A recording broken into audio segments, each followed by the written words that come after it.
Okay, let's begin. So, hello everyone once again, and a very good morning to all of you. On behalf of e-vidyaloka, I welcome you all to e-vidyaloka webinar on National Education Policy by Azim Premji University. I am Shivani from Volunteer Management Team, and along with me, I have Freya, and we will be your host for today's webinar. We are also joined by Team Azim Premji and Team eVidyaloka as well for today's webinar. Thank you everyone for joining us. Now, I would like to introduce our key speaker, Mr. Rishikesh, who has joined us. Rishikesh is an Associate Director at the School of Education, Azim Premji University. He has 25 years of research and teaching experience, 19 years of which he has been at Azim Premji Foundation. His research interests are in domain of education policies, learner assessments, and teacher education. In the last few years, education policies related issues have formed the core of Rishikesh's work. He is on various government executive committees working on issues concerning school education and policy formulation. He has worked closely with Dr. K. Kasturi Rangan Committee, which wrote the draft of Indian National Education Policy 2019. Subsequently, he has been a member of two subcommittees which provided the inputs for implementation of National Education Policies 2020 in schools and higher education to the government of Karnataka. He is currently a member of NEP Implementation Task Force in Karnataka and has been nominated as a member of Technical Secretariat to the Steering Committee for drafting the Indian National Curriculum Framework. Thank you so very much, Rishi, for joining us today. Over to you. Thanks, Shivani. Thanks for the introduction. Just a little bit of an edit to that. Currently, I'm not part of the Karnataka Implementation Committee. Oh, I'm only part of the National Committee. So, just a small correction there. sure. Uh, yeah, so thank you for having me over to all of you at e-vidyaloka. It's our pleasure. Everyone at Azim Premji University always love to engage with people involved in the education space because we feel that it's only all of us together can do something that is meaningful, which can bring about sustainable change. So once again, thanks a lot for reaching out to us and organizing this today. So, good morning to everyone. This is going to be a short session. I mean, an NEP session. I always feel that any amount of time is always insufficient. So we just have about an hour with us, and it's not going to be sufficient probably to address all queries that you may have. And in fact, even all that I would like to share, I will not be able to. So, couple of things that we could do. One is depending upon the interest in the audience, we could always have a follow up sometime. Two, please feel free to reach out to anyone at the Azim Premji Foundation or the university with your queries, and we can also respond to you. Yeah. So, having said that, let me now just try and share a slide as a backdrop to whatever I'm going to share. Can I just get a quick confirmation? Are we able to see the opening slide that I have here? Your screen is not shared yet. Oh, okay. So, yeah, can we see the Yeah, opening slide? correct. Okay, I'm going to move to the next one. Are we able to see the vision slide? Yes. Okay, thank you so much. Uh, so it's important for us, you know, to keep in mind a couple of things when we look at uh, this particular policy, the National Education Policy 2020. One is we need to understand that it is a policy that evolved over 5 years. So in that sense, there are many iterations when you look for a policy document on the web. So please ensure that you always go into the Ministry of Education website to get your policy document. Uh, there are two policy documents. One is the 66-page summary, is what I would call, which is uh, known as the National Education Policy 2020 document. The other one, which I would say is more useful and something that is very important for all of us who are in the education space to read, is the Dr. Kasturi Rangan Committee report, uh, which is in some sense the detailed policy, right? So it's titled as the draft policy, but as we all know, the policy was accepted completely, and so the 66 page is a summary of the 400 odd page draft. So for any details that we may want, it is always useful to go to the Kasturirangan Committee report, which is also known as the draft policy. And both these documents are available on the website of the Ministry of Education. So always, go for that, because there are many iterations, as I said, because the policy evolved over a period of 5 years. And that was particularly because, I'm not going to touch upon that, but very quickly to let you know that it was because of the kind of stakeholder engagement that happened as the policy came alive. So there were hundreds and thousands of people who have met to understand as to what really were they looking for in the policy document, if it is to do with education. And as much as possible of those inputs have been brought into the policy. Uh, the third is that it is very important for all of us, particularly in education, and I would think that it should be a overall guideline for anyone reading the policy, to read the entire document, because the way this policy has been conceptualized is that it is about transforming our education. And so there are connections with regard to various aspects of education, which are addressed at different points of time in the document. So if there is something that is shared or recommended in the early education space, some queries that may come in our mind will actually get an answer probably somewhere in the higher education space. So, for instance, if a question comes saying that if all this has to be done in early education space, where are the teachers? How are we going to capacitate the teachers?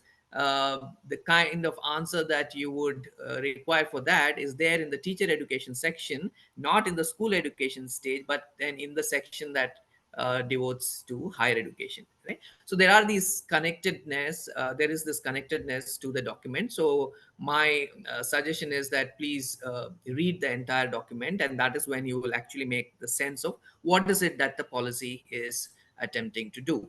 uh, very briefly put, this is really the vision, and this is what the policy attempts to do over the period of 20 years. That's the kind of timeline that the policy keeps for itself, right? And it very clearly states that by the next 20 years, we should have already worked on a new policy, and by 2040, we should have a new policy based on what has happened in line with this policy, and what the gaps are and what changes would have occurred. So based on all that, we should have a new policy in about 20 years. uh, so in the vision, as you can see, there are a couple of phrases there highlighted.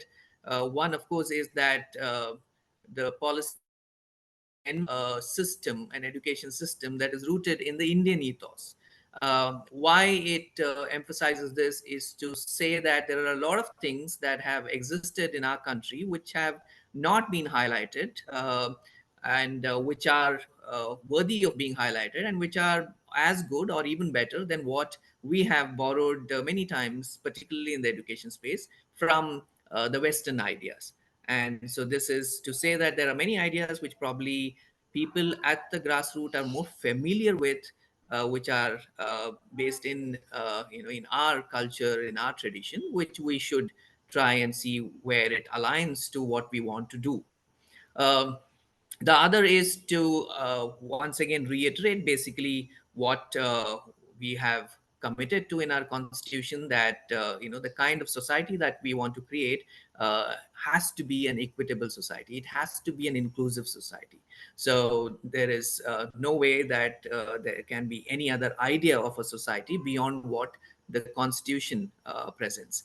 And finally, in the same phrase, this aspect of knowledge society, given that we have now moved into the 21st century, and as we all know, the way forward for human civilization is to ensure that all the various nation-based societies all become knowledge societies, and together we contribute to humanity. So that is really the broad idea and the vision with which this National Education Policy 2020 articulates what is it that we now need to do in our country with regard to our education system so that this vision is realized. Yeah, so this is something very important to understand, and that is when you will be able to appreciate some of the recommendations that would be there in the policy when you read it.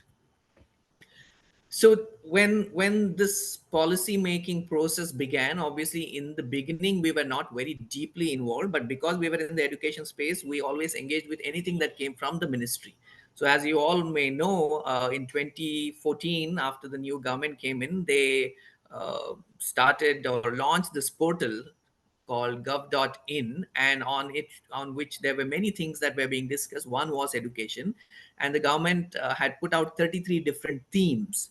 um, there were 20 themes for higher education and 13 themes for school education, on which the ministry sought inputs from the citizens.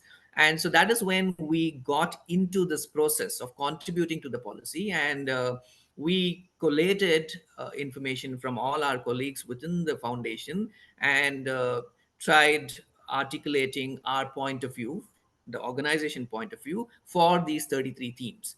And we shared it on the portal. We wrote to the ministry saying these are our views on the 33 themes, and that's really where our let's say engagement, like anyone else in the country would have who wanted to engage would have engaged. There was nothing special about it, is what I would like to say. And then we had a committee which was set up, which was late Subramaniam committee, which took these inputs, and they created policy document, before which they also had some stakeholder engagement. They invited many organizations across the country. I don't know whether anyone from e-vidyaloka went there, but I do know that a lot of civil society organizations were invited, and so was Azim Premji Foundation. We went and presented them our work and what we think needs to be done in the country, and they were interested in the kind of work that we were doing in the teacher education space, and they sought more details on that, which we provided, which was then brought into that policy document. Then soon after that, there was some issue between the committee chairperson, late Sri Subramaniam, and the ministry, and that policy document did not come out as the committee wanted. And what the ministry did was summarized it and called it as inputs to the NEP, and again sought comments from the public. We continued with that engagement. We also engaged at the field level, where there were lots of consultations held from the gram panchayat all the way up to the district level. So the gram panchayat, the block level, that is the taluka, and the districts, and wherever we were present in the country. And I know that you as an organization also are present across many districts, so I guess you also would have engaged in these consultations. This was around the 2015-16, and we gave our inputs on various themes that were discussed.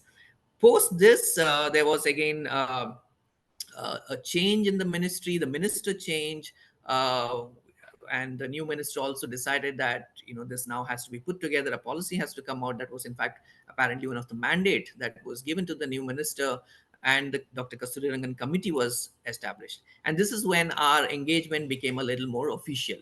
Uh, Dr. Kasturi Rangan was also, once upon a time, the chairperson of the Karnataka Knowledge Commission, in which we were part of, and we had engaged with him. And so he realized that uh, there's a lot of work that we've done in the education space, and hence invited our then Vice Chancellor of the Azim Premji University and the current CEO, Mr. Anurag Bihar, to participate in the committee, and he got the ministry to nominate him also as a member.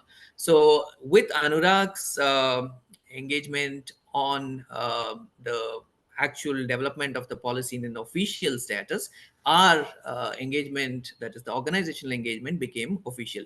Many of us were co-opted to be part of the secretariat, to do a lot of research, to enable the committee to take decisions, because as all of you know, writing a policy means basically taking a stand on various contentious issues, contentious or otherwise. You have to take a stand, right? I mean, that's really what policy making is about.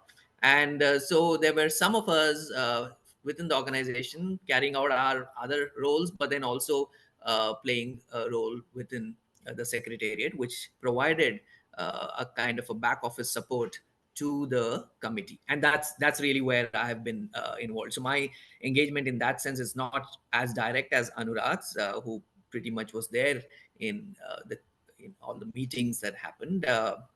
We were there in some of the meetings, but we our primary role was to do things such as this, as the slide that you see here. What issues, for instance, our country currently faces. What is it that the policy should address if the policy has to work towards addressing issues and plan for the future. And so just to kind of simplify it, I've put down these these points, and this is something that basically the committee members had to grapple with at a very granular level, right? So we all know that our schooling system began at age 6. We did not really have anything very formal for 3 to 6, which is when formal education happens in many societies. We do have an Anganwadi system, which is run by the women and child welfare departments in various states, or the ministry at the center. And the pre-primary in the private space is actually not anything that is formally recognized. And so it comes in different shapes and sizes, and many things happen. So one idea really was that there is something that has to be done with regard to formalizing and enriching, more than formalizing, I would say enriching the below 6 age and that space, because while we were researching and providing inputs to the committee, one of the things that really came up is all the new research that has happened over when I say new, it's about 20, 25 to 30 years, particularly over the last 20 years, on neuroscience, right? And how do human brains develop? What are very young children capable of? So when we went into these researches, we realized that working uh, in this early age space is very critical, right? So there was a lot of input on that, and that is the reason why you also see in the policy a lot of emphasis on early childhood education, along with, of course, care. And as you know, the care aspect was somehow been taken care of for many years in our country, since the establishment of the Integrated Child Development Scheme, ICDS. And since the 70s, one can say there was this aspect of care, which had some formality because the ministry had schemes running. There was a nutrition element, which was always discussed and emphasized. So it was more about bringing in an education component.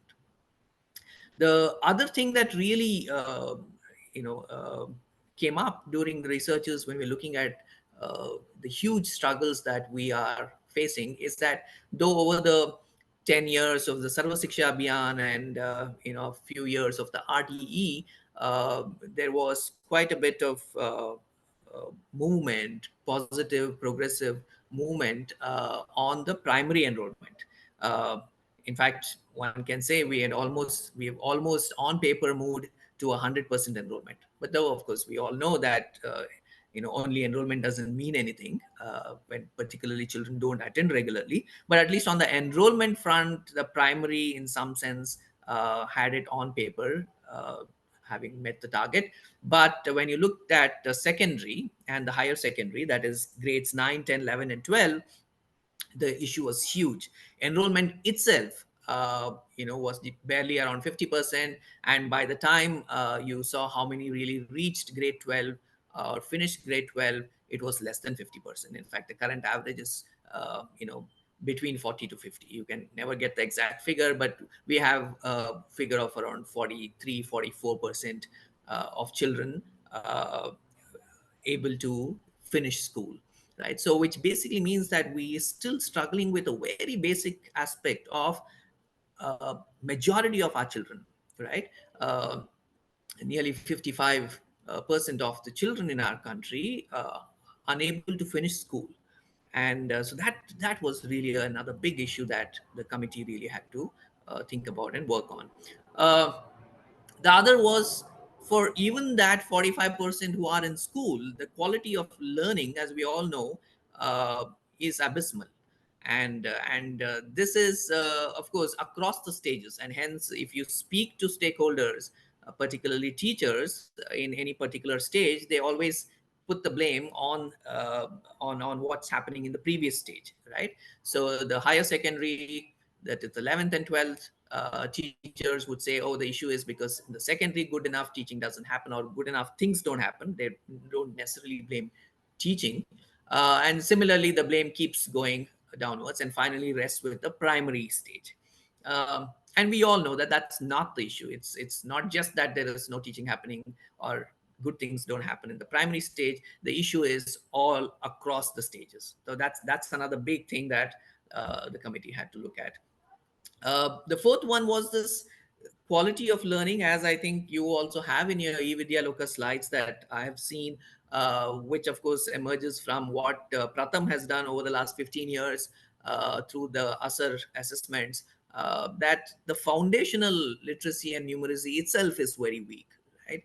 So we don't have children who are even able to read, write, do simple arithmetic at grade 8, and there are large percentages of children even at grade 8 who don't. So this is a serious issue, because whatever you set right, if the quality of learning is so poor that foundational literacy and numeracy isn't in place, then you really can't do much, irrespective of whatever change you bring about. And that was another big point for the committee to look at.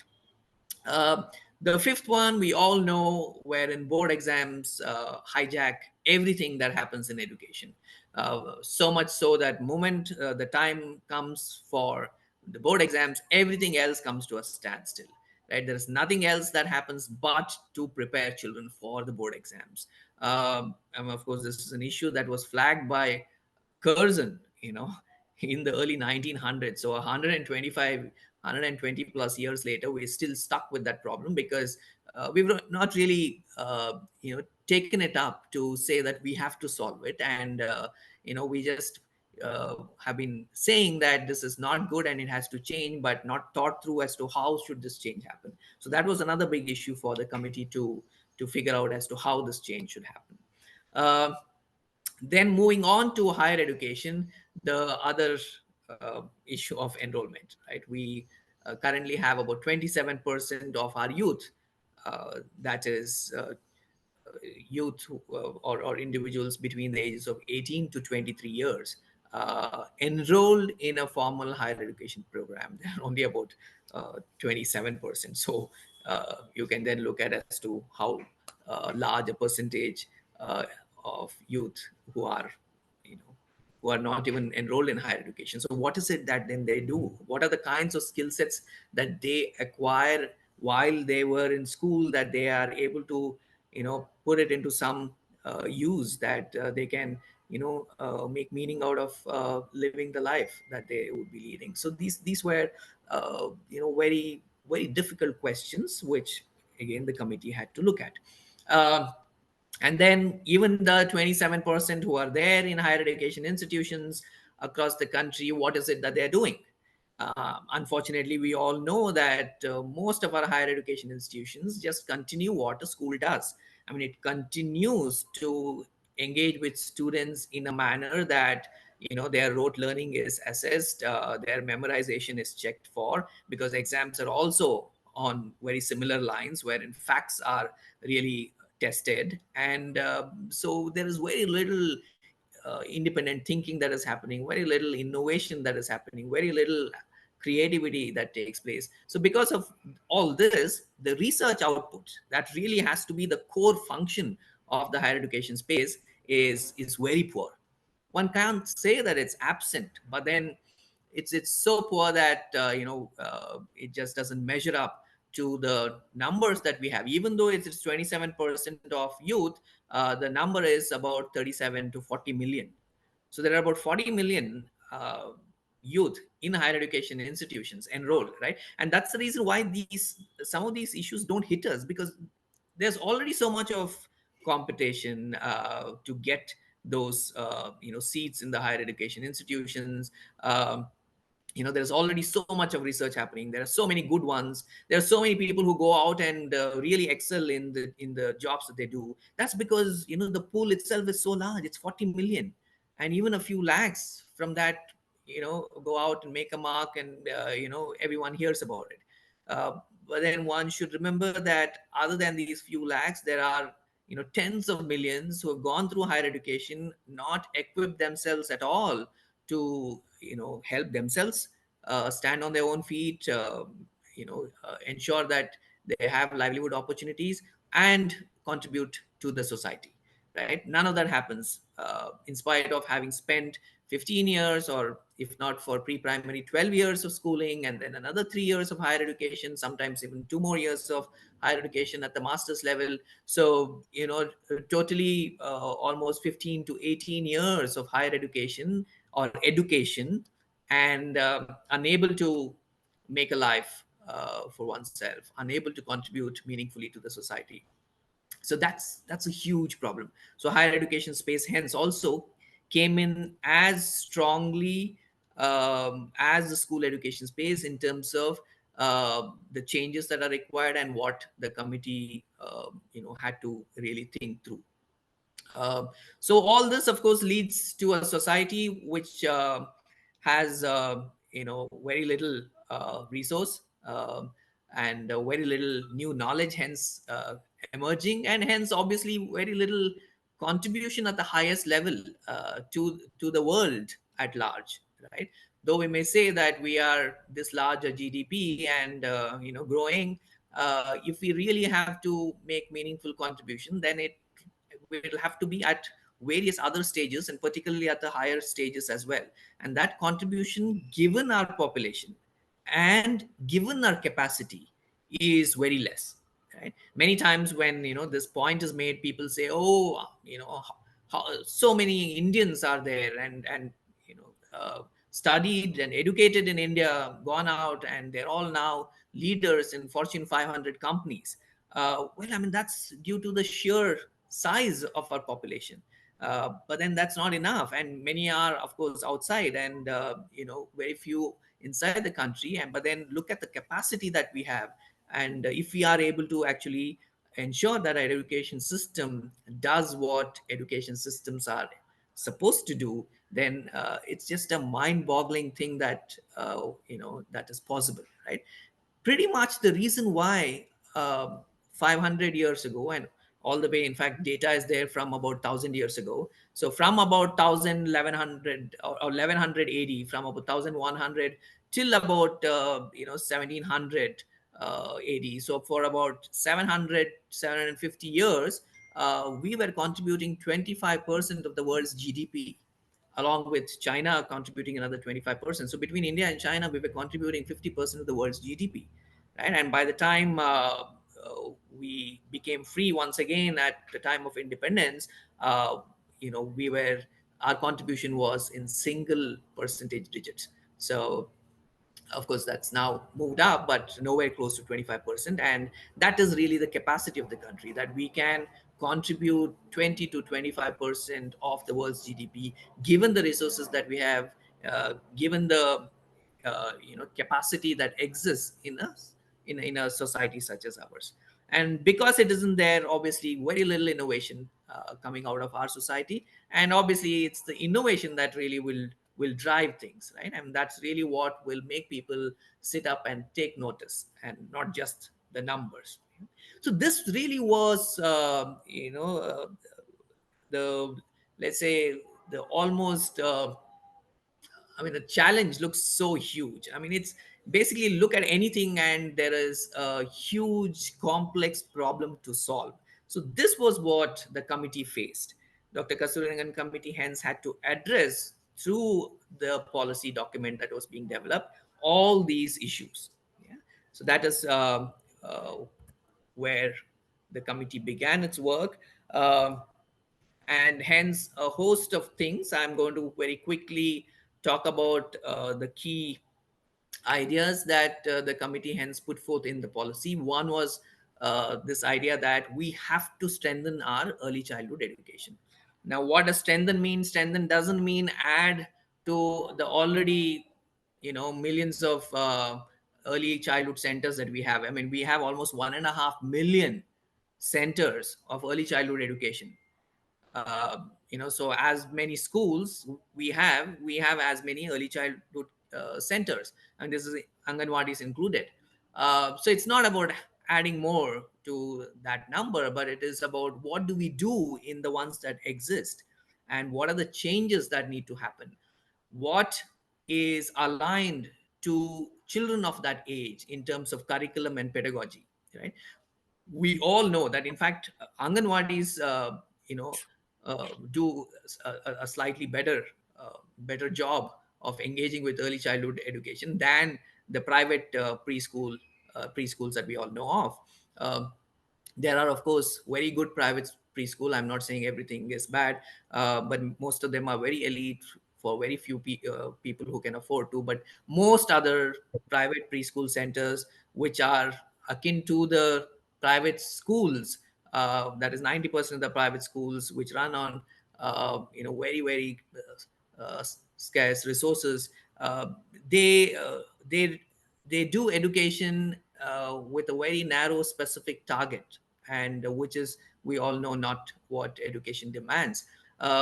So how is it that we can change this? How is it that we ensure that it is not the alphabet or the number system, the ABCDs, the IEs, the mugging up of 1 2 3 up to 999, or the multiplication tables? It's not that, right, that is required at early years. We need to really create a very strong foundation, and optimize the capacity of the brain, which is developing at a very rapid pace. And 90% of the development finishes by the time a child is 8 years old.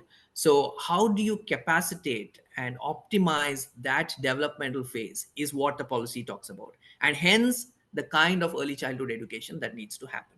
Yeah. So that's why that's a very important aspect of the national education policy, because if you are going to look at 10 years down the line or 15 years down the line, the higher education reforms have happened and the higher education ecosystem is ready to help youth who enroll to really blossom, and do innovative things, think out of the box.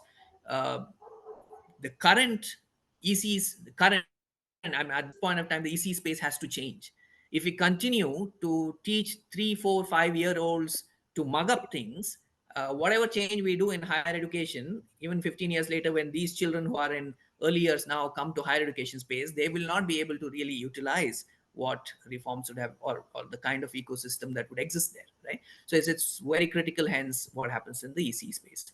um, the second point is basically a target. It is, of course, by 2025 is what was put in originally in the document. I've retained that, but then these numbers have moved because COVID hit after the policy was uh, submitted, and so we lost 2 years clearly. And with that 2 years, we all know that there was much deeper loss, right? So this 25 could be something like 27 in terms of target. So by 2027, the policy says that all grade 3 students should have achieved foundational literacy and numeracy. Now this should also help you think about, or rather I should say that this also tells us that the policy runs on two tracks. right? One is a track which is establishing an ecosystem to ensure that children who are now going to come into the education system are to enjoy a certain kind of an education system that is most aligned to a conducive learning environment. And the other one is to keep at the same time on this track of trying to do the best for children who are already there. Now, for instance, a child who is in grade one now um, has not had the benefit of a very good early childhood program, right? And the child has already come to grade one. Some may not even have gone to early childhood programs. Some may have gone into poor early childhood programs wherein they have been made to rote learn and not, and very curtly put, of course, where all attempts would have been made to stop them from thinking independently, or some programs where, like Anganwadis, mainly the focus would have been on care and nutrition and very little on education. Now, so there are all these children who are there in our primary grades now, and there are 300 million of them, right? I mean, these numbers are huge, so you can't let go of 300 million. So at every stage things have to happen, and one of the things that NEP says is we still have hope for 100 million of these children who are in the early grades.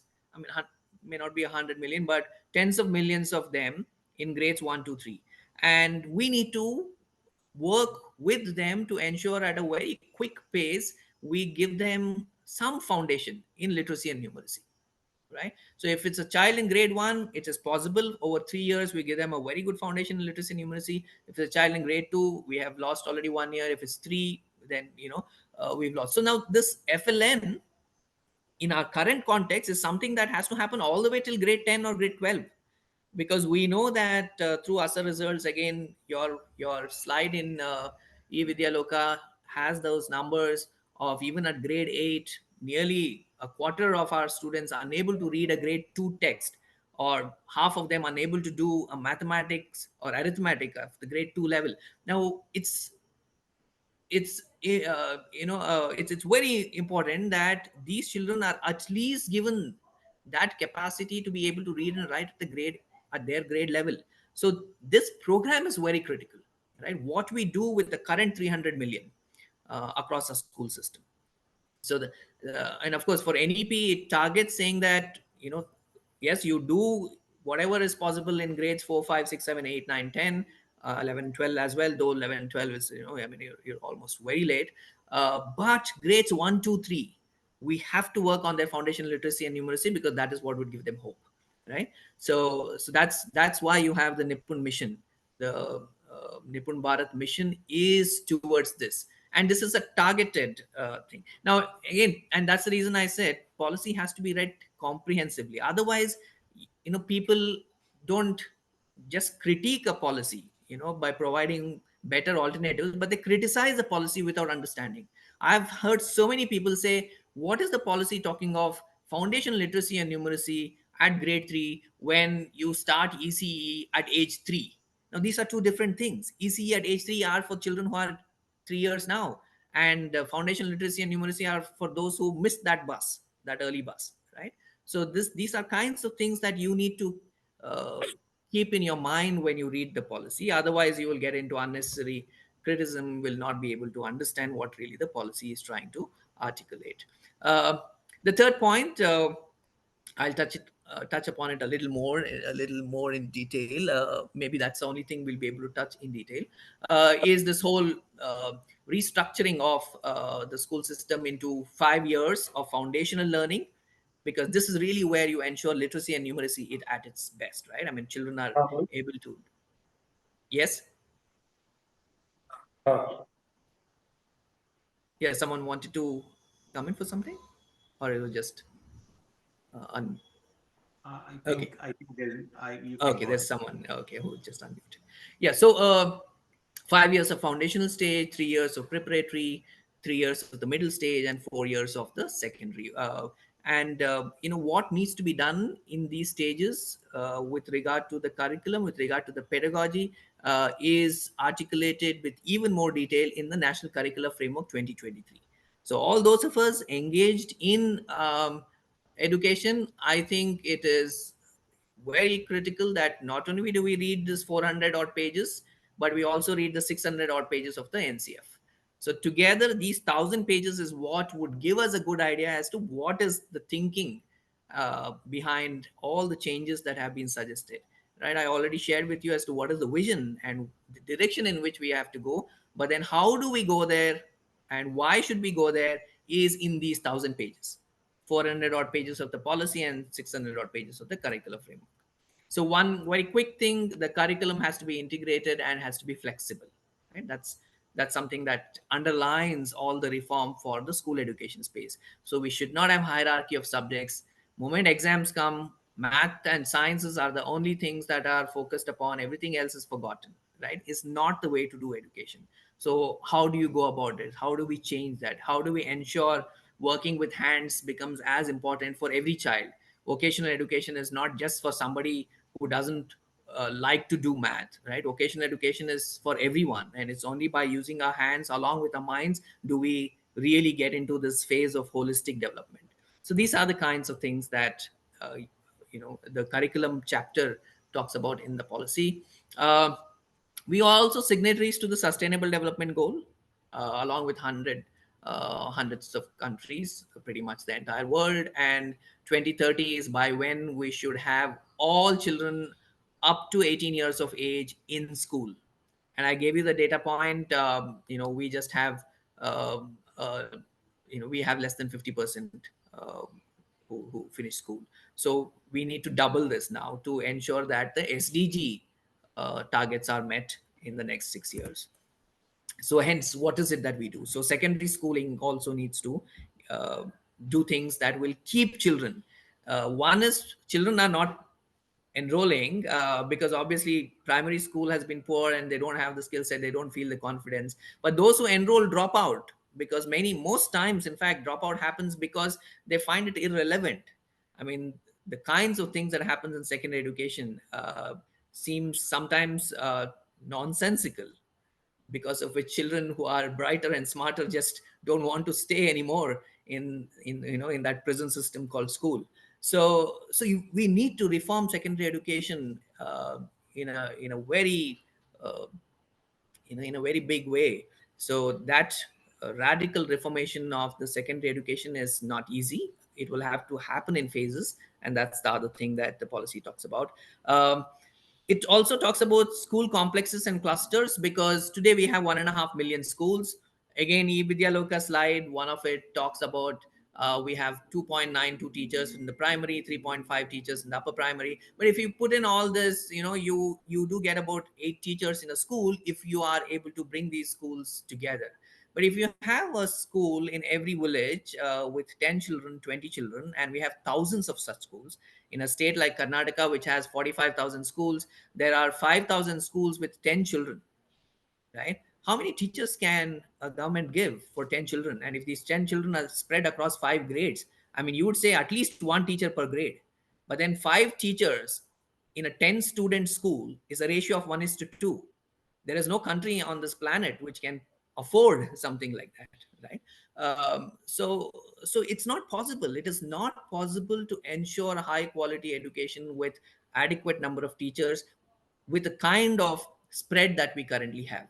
So there has to be something that we have to do about it. Um, of course, this very crude way of going about it is to shut down the schools that have less children, ask them to move to schools which have more children, which we all know is going to do more harm. So there have to be other ways in which it has to be thought through. The school cluster, school complex is an idea, old idea again, which the national education policy puts out in a way that it can be implemented without creating the harm.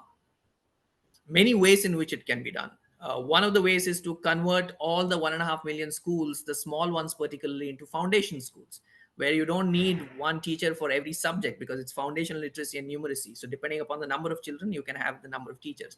And then move the preparatory stage and the middle stages into larger schools where you can have more teachers, right? So things like that. Also, learnings from how some of these experiments failed earlier. Earlier also there was a complex idea, school complex idea. It failed because the idea then was this school complex will allow children from other schools to come and use their resources. Now we all know that that's easier said than done. It will not happen.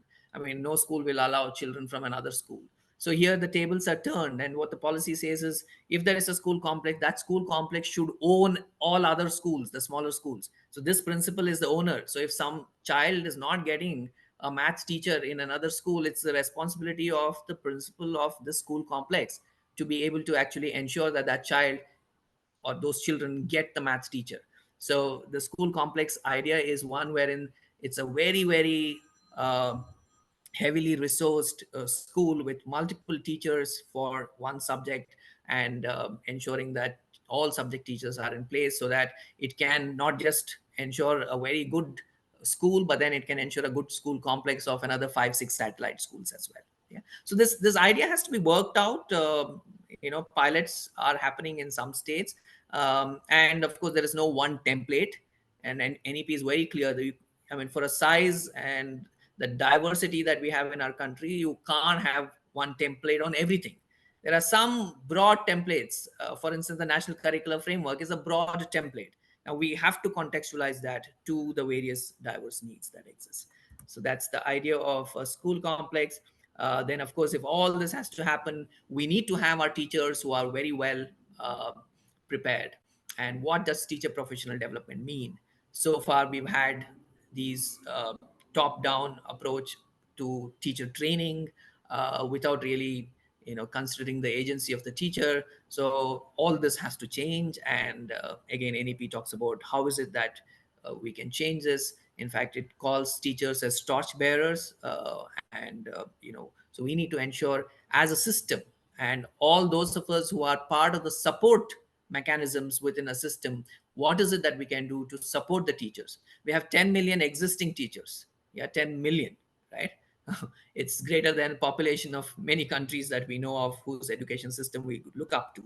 So what is it that we can do with the 10 million teachers, and the teachers who are going to come into the system now, how is it that we ensure that their preparation is good enough that they don't need to come in and immediately get into capacity building programs, right? So these two have to be tackled.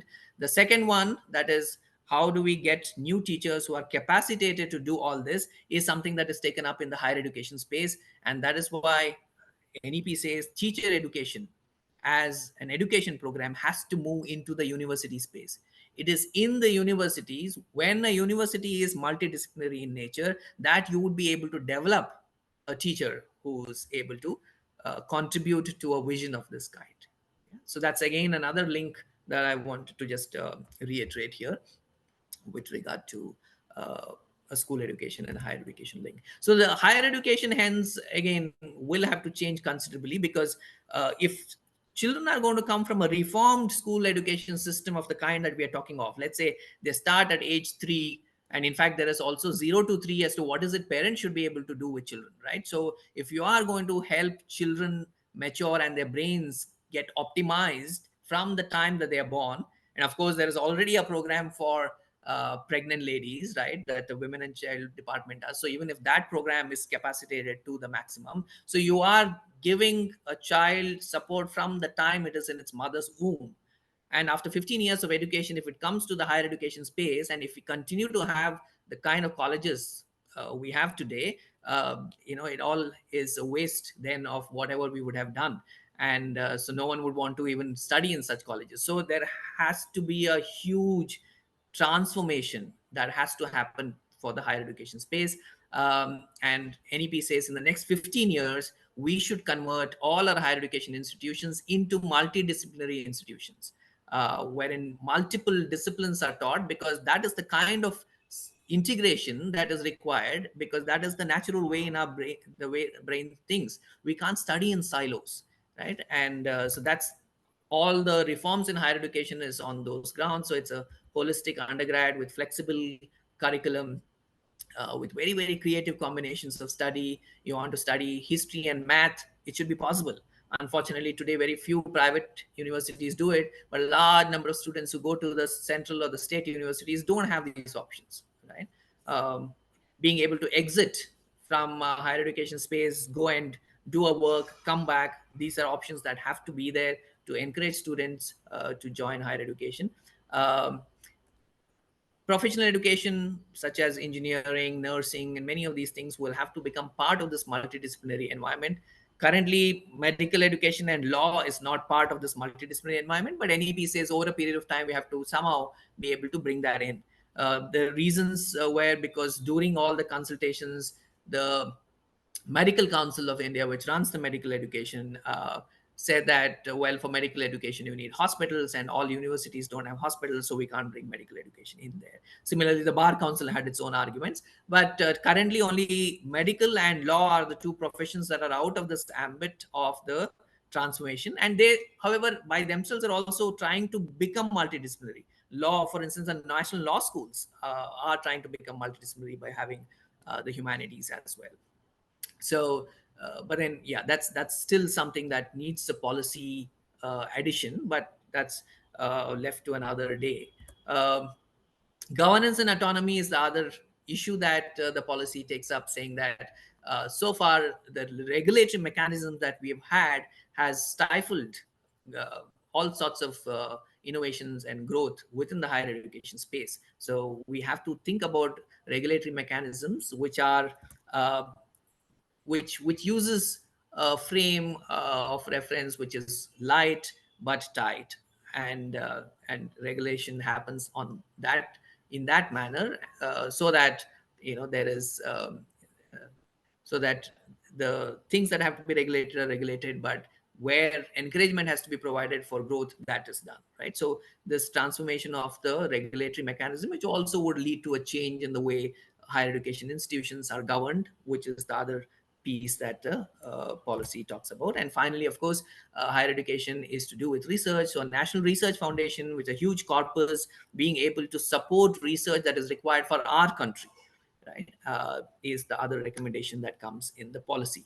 I will just show one slide and then pause. We can take some questions. Uh, this is a 20-year period. What I've shared now is what the policy says should happen over the next 20 years. Well, as we all know, the national curricular framework for teacher education is yet to come, and it should come this year. Work is happening on that. We all know that teachers are very critical. 10.5 million teachers exist currently. They need to have a roadmap. So the common guiding set of and national professional standards for all serving teachers, that's another thing that is going to come this year. It's going to help prepare teachers to do all these transformations. Even though they may not have a very solid teacher education 4-year program, they should still be able to carry out these reforms. And for that, there is this being thought out. School complexes have to happen. States are being encouraged, because school complexes are basically would be under the state government purview, uh, and the states are being encouraged through various aspects from the ministry to create these school complexes, and there are some states trying to pilot it. And in these school complexes, ensure vocational education wherever possible becomes a very big subject. Yeah. The target for grade 3 FLN is 26-27 currently. Early childhood care and education, provisioning for it by 2030, so that every 3-year-old should be able to enroll in, or parents should be able to enroll all the 3-year-olds in a very well resourced early childhood center by 2030. So the policy is also providing enough time for ensuring that the government is able to put across enough resources. 4-year BEds, the piloting has already started with integrated teacher education program. 4-year BEd is the program that is being piloted, and by 2030, the policy says all teachers who are recruited should be coming out of this 4-year BEd program. That is, if you are going to do a BEd after your 12th. But then if you are doing a BEd after a 3-year undergraduation or after a 4-year undergraduation, you have your regular 2-year BEd. It would basically mean that you would have studied 2 extra years to become a teacher. But then that's for people who make up their mind late and decide that they want to become teachers. But those who make up their mind early in their 11th or 12th grade can join the 4-year BEd programs. Uh, yeah. So then the policy review there. The National Curricular Framework for School Education, NCFSC, as all of you know, has just come out, and I've also alluded to that. So this is unfortunately all that we have time for today, because I would like to keep at least. I thought I should be able to give you 15 minutes, but I can go on till 11:50. So give enough time for the question and answer is the idea. So I'll stop here. Um and we can go into a Q&A. There are many things that, of course, I wanted to share, which, as I told you, one hour is very insufficient to do all that. But let's have a question answer session. I can see many things in the chat now. I'll probably just look at some and see if I want to address any of it. But uh, over to Mr. Mutaya, I mean, or Shalini, Rishi, whoever. thank you very much. To the volunteer teachers, we have, as Rishi said, about 10 to 15 minutes for the Q&A. Request if all of you can encourage all of you to post your questions in the chat section so that Rishi can group them based on the subtopics and answer them.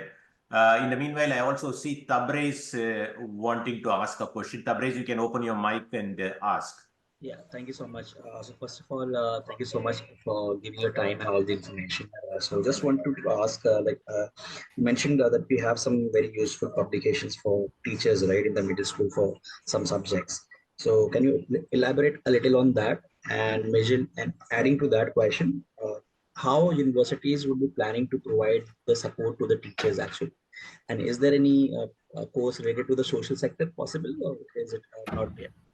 Yeah, thank you. Yeah, yeah. Thank you. Tabriz, I'll come to your response. Meanwhile, very quickly on some of the things that have been mentioned or asked here.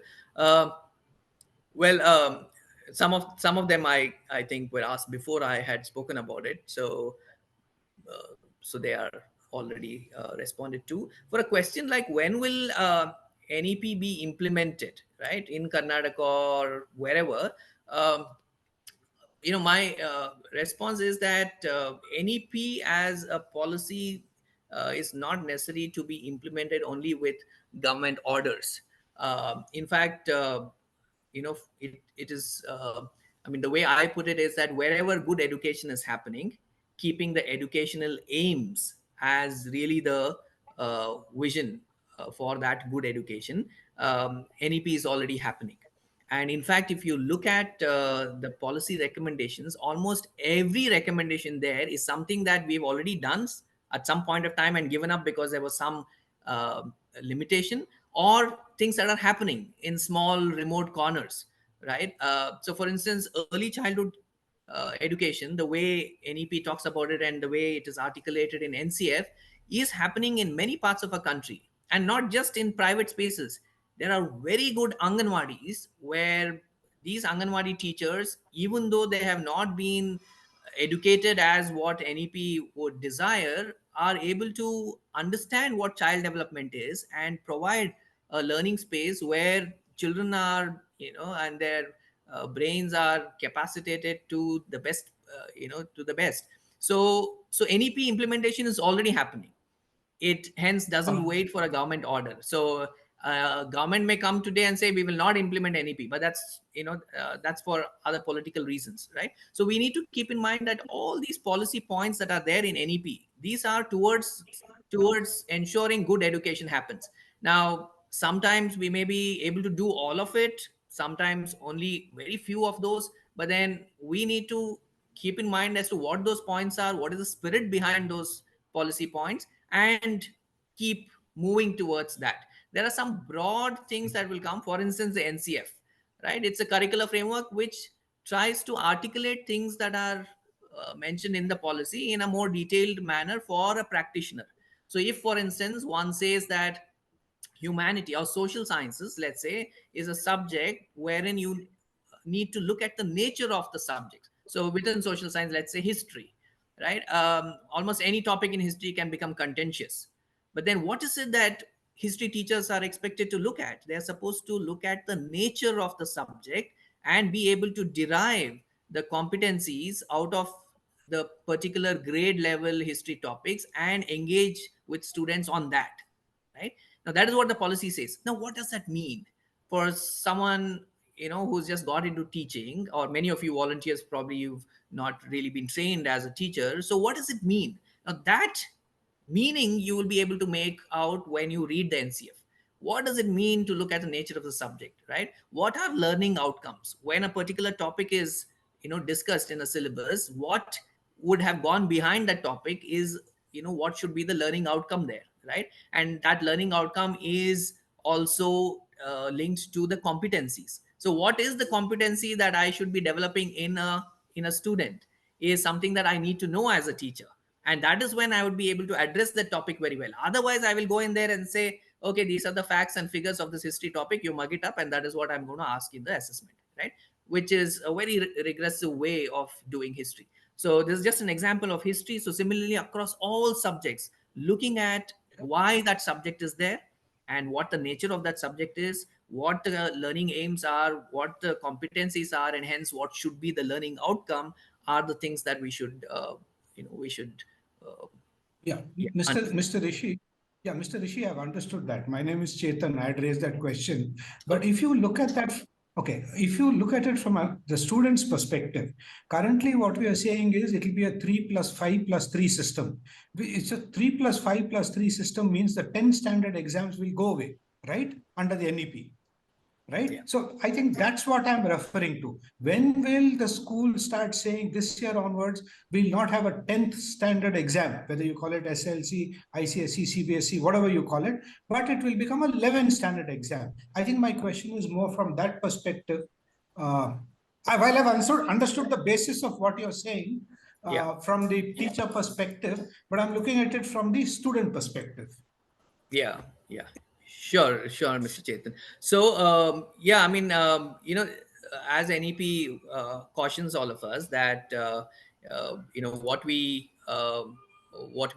would like to see is a very long haul. And so, the stage when exams go away in the way that it currently is, but then you need some certification, and so by demand certification should replace the going away of exams, right? So it's a phased manner in which that will happen. The central government has already, for instance, the CBSE is going to and has already kind of made 10th grade exams a nominal kind of a thing. So already there is, excuse me, but that hasn't been announced because I have a child whom I know quite well, currently in the 10th standard, and that school, and it's a CBSE school, and the school hasn't said anything about not having a kind of an exam. The focus still is on that it's going to be a public exam. So the school says that this year, the 10th standard children will not have a summer holiday of 3 weeks as usual, but only 1 week. So what I'm saying is, when will they see that effect? I know. And when will they understand? Sorry for interrupting. When will they see? Because it will really come into play when the school says that you are going to be in school till the 11th standard. Yeah. Okay, and you don't have to apply to a college. So these, I mean, I completely get standard. it. So these are the things that NEP says should get, should be gotten rid of. And there is a huge pressure from the society also. You for instance would remember, I think that it in 2009 is when first CBSE attempted to give this option of grade 10 exam being a board or something that the student would just like to do at school, right? That option was given to individuals. Actually, it was given to individual parents, but then the schools made it as an individual school option. And this was when Kapil Sibal was the education minister. And very soon, within 1 year or 2 years at best, CBSE reversed it because there were no takers. Everybody wanted the high stress standardized board exam. Parents were wanting that. And one of the reasons was also because the 11th and 12th admissions were also being done based on whether a child went through board exam or a school exam, and the ones who had gone through board exam were given preference. So there are reforms that need to happen at different stages. Only then it will click, right? As you rightly said, I mean, schools are going to schools are going to take a long time. So when will it go away? So for instance, this school, when will it stop calling children to study for the exams during summer vacations? is when, for instance, the CBSE says we are not going to conduct an exam, right? Now, even when a CBSE says that we are not going to conduct a board exam at all, what the school would do for a few years is they will conduct the exam, because it's very difficult to get out of that rut. They will continue to conduct the exam, saying that, I need to ensure that my 11th graders know everything that they have studied so far. So that will continue for a while, and it will That's continue for fine.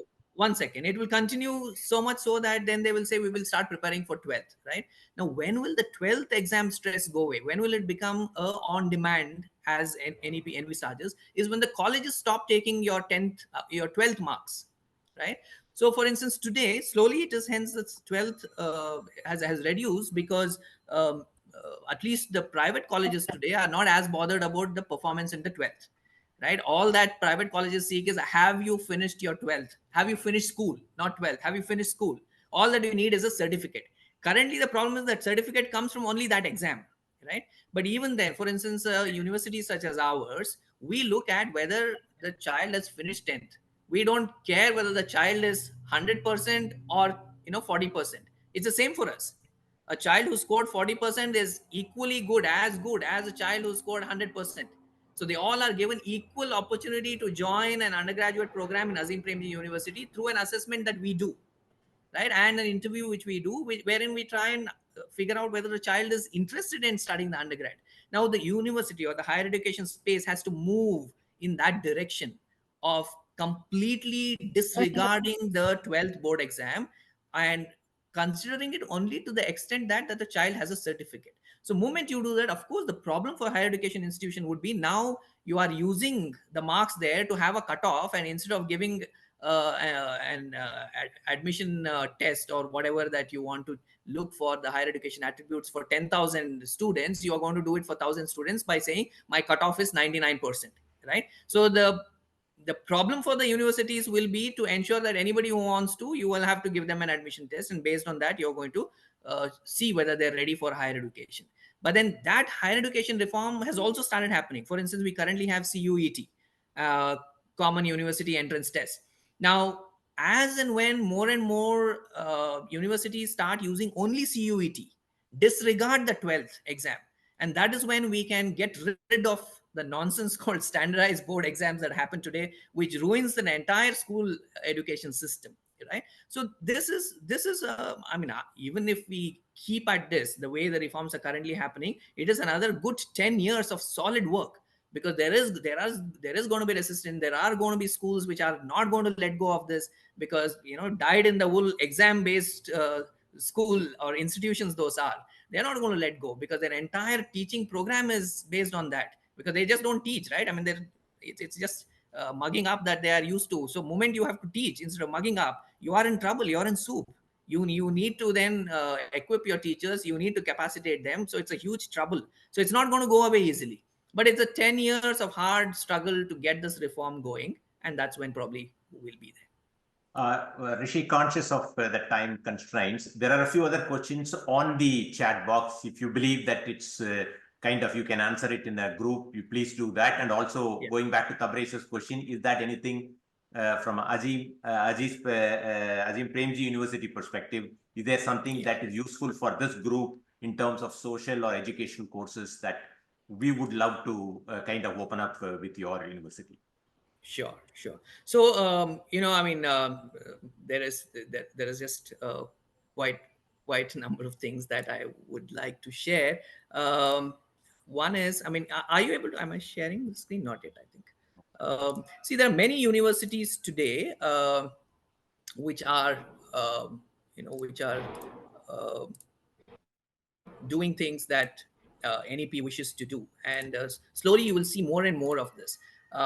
Very recently, TIS Hyderabad offered courses aligned with NEP, right?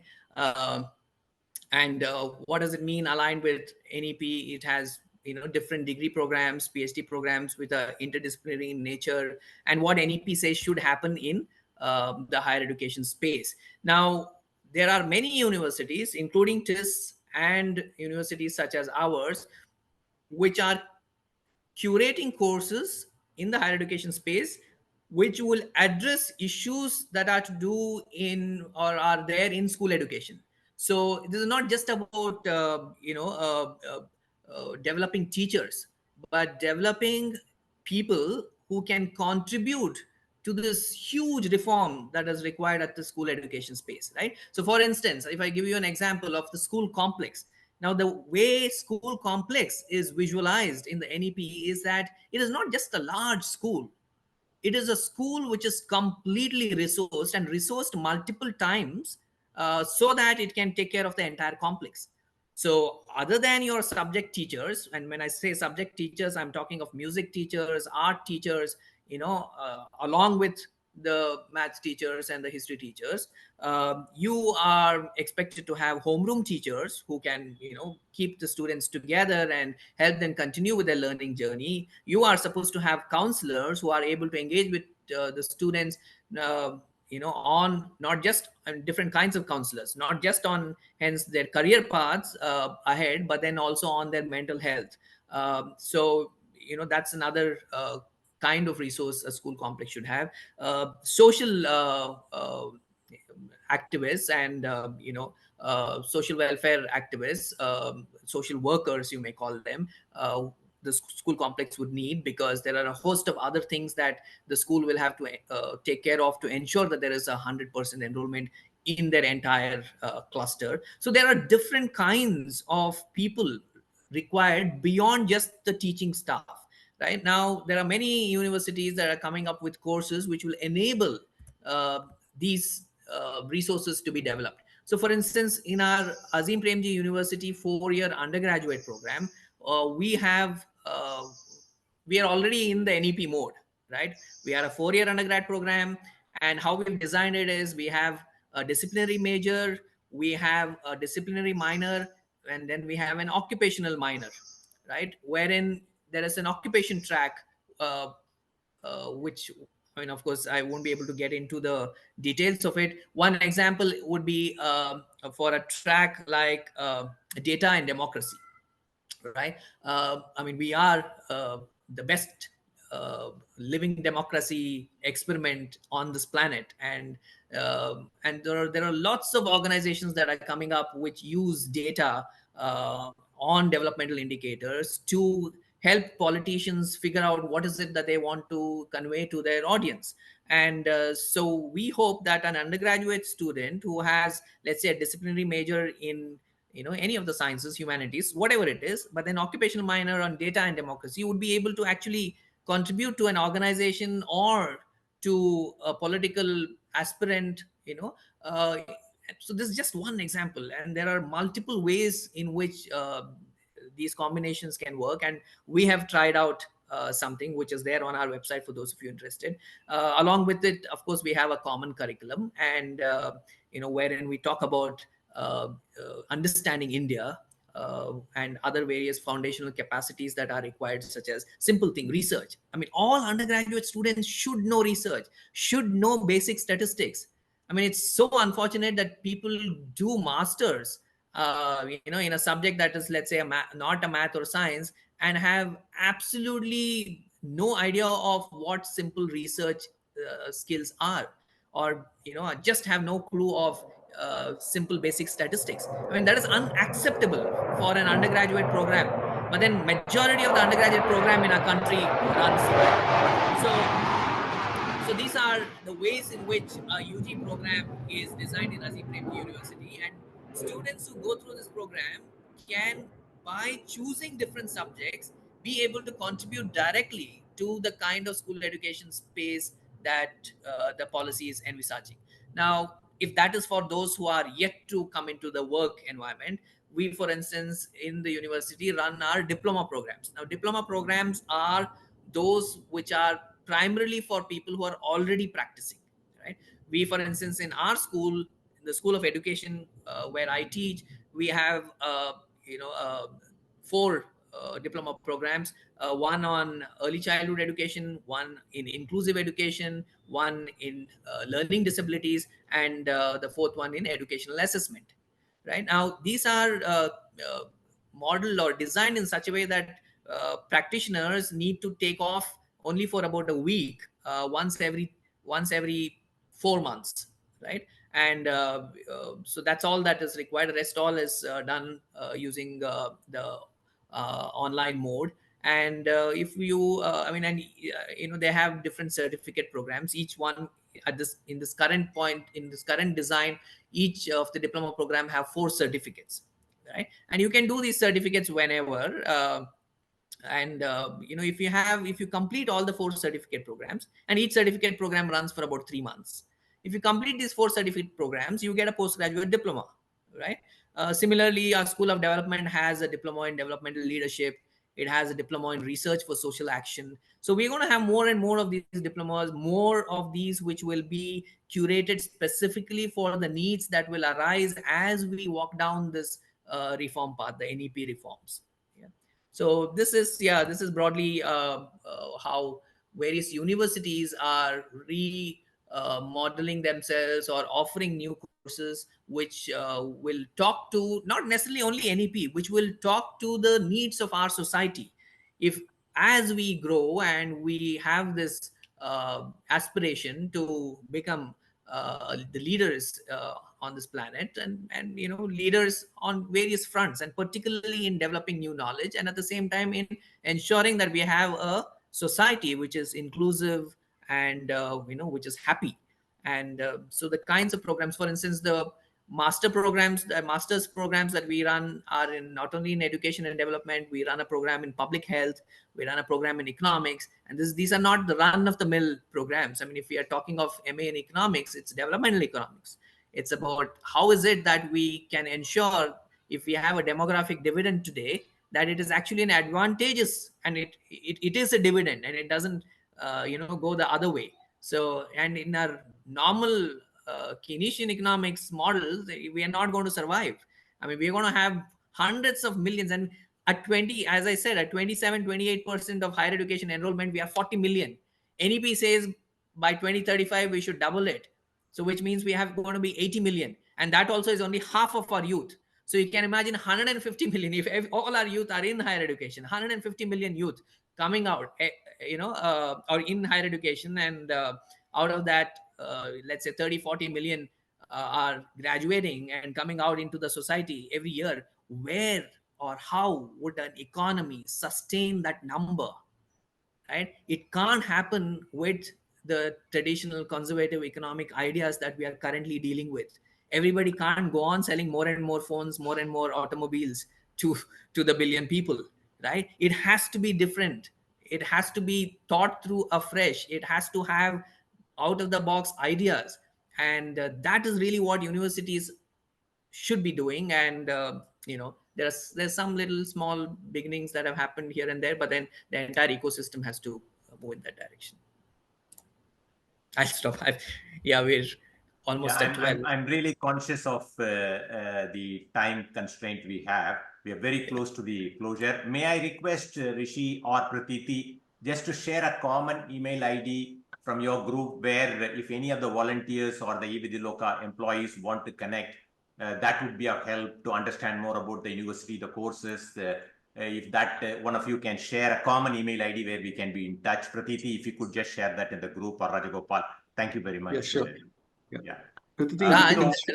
Rajagopal, I just make one quick comment. There are many questions, very interesting, huh? So if these questions, or if we can, for instance, after everyone logs off, I can just respond to that here, in a brief manner on the chat. That's one way of reaching out, responding to the questions. The other way is if those questions are sent across, and then but then you will not be able to figure out as to who's written. So whatever you would decide, Mr. Butaya. Definitely we are constrained on the time. So what we will do is Shivani from our side will consolidate the questions and then send it out to you, and we'll make sure the responses reach the respective volunteers who have asked the question. So we would love to have your responses on each of the questions, Rishi. Sure. It'll be my Thank you. Thank you. As we draw close towards this session, Rishi, Rajagopal, Pratiti, and other distinguished guests from Azim Premji University, Brinda Purnapragna, Chief Executive Officer, e-vidyaloka, beloved volunteer teachers, and my colleagues, Heartfelt thanks first to Rishi for shedding light on this transformative national education policy. It not only enriched our understanding, but it also ignited, I would say, a spark of inspiration, because you clearly said you can't keep passing on the buck, that I didn't get the right children with the right knowledge. And then that's why the set of children passing through me is not having the right education. That's a kind of challenge each one of us are going to face. And we are ready to face that challenge. We are ready to make that NEP in our own way, in our own schools, in our own teaching. And that's the inspiration I draw from this session, Rishi. And thank you for bringing that aspect pretty beautifully in your speech. Now, the new education policy also kind of recognized the potential of digital technology. Interestingly, e-vidyaloka, for the last 12 years, is banking on this digital technology to reach education. So I can take a little bit credit here for e-vidyaloka, that we are pioneers in the digital aspect of education in this country. So clearly, we would thank once again all of you, and especially our volunteer teachers for your unwavering commitment and passion. Let's continue to work hand in hand, inspired by the new education policy, to shape up a brighter future for our young children, to make a better India. Thank you all.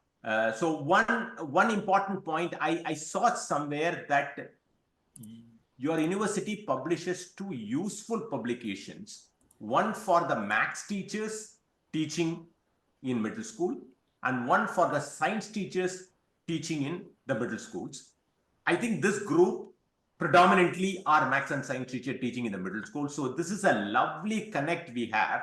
So I would request Raja or Pratiti to, if possible, to post those links in the chat box, so that the teachers can benefit out of those very useful publications, which clearly we can make use of in our activity and other learning methodology in the classroom.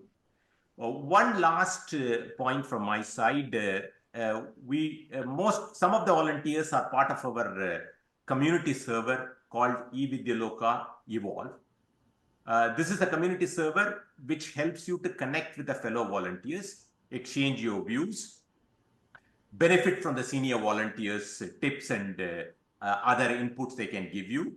You can share your photographs. There are so many interesting stuff available on this there is also a repository provided by our content team to the eVidyaloka new volunteers, who can make use of those resources in the repository. So please do, if you have not become already a member, please do become a member of the community server. It's called eVidyaloka Evolve. It's in the Discord channel. Freya has just shared the link to the channel in the chat section. I can also see Pratiti has shared the 2 magazine links. And we promise we will revert to each one of you on your queries on this useful NEP with clear feedback from Rishikesh and Rajagopal on this. Be rest assured on that, it's our responsibility. That's all I have to say. I don't want to keep you longer on a Saturday. We are already past the 12 o'clock. Thank you very much again, all of you. Rishi, Raja, and Pratiti, thank you so much for being part of eVidyaloka's monthly webinars. Jai Hind. Thank you. Thank you so much. Thank you. Thank you so much. All the best.